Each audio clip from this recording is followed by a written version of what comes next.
And to get a better idea of how hard this storm hit, take a look at what Fort Myers looked like before Ian, right there. And then this is after. The Lee County manager said Fort Myers Beach was the hardest hit section of Lee County. Yeah, and this morning we have live coverage from Florida. Chris Pallone is joining us live from Naples. And Chris, we haven't really even been able to see the scope of the damage just yet.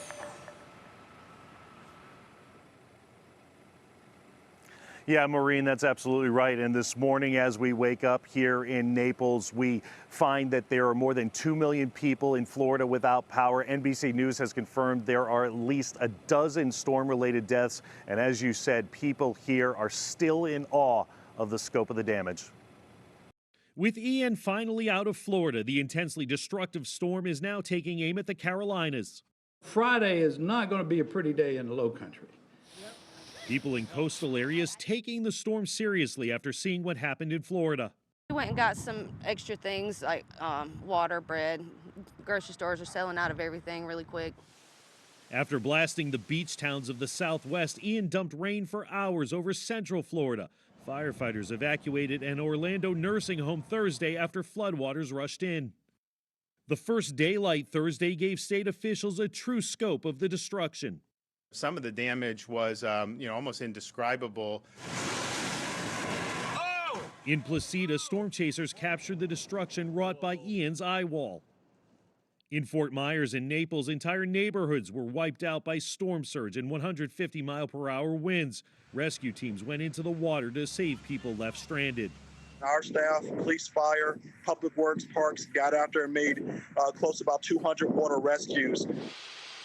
Sanibel Island now accessible only by boat or helicopter after the only bridge washed out.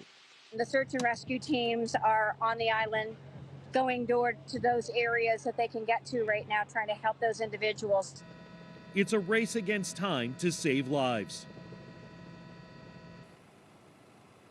A real estate data analytics firm estimates that this storm could cost the state of Florida up to $47 billion. That would make it the most expensive storm ever to hit the state since Hurricane Andrew back in 1992.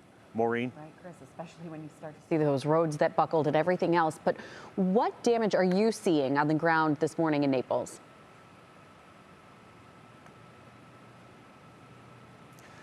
It's really remarkable. I mean, you drive from neighborhood to neighborhood. I still see giant pools of water where storm surge came in and then later receded. As you can see, there's a boat in a yard right behind me here. And then a couple streets over, it looks perfectly normal and the power is on.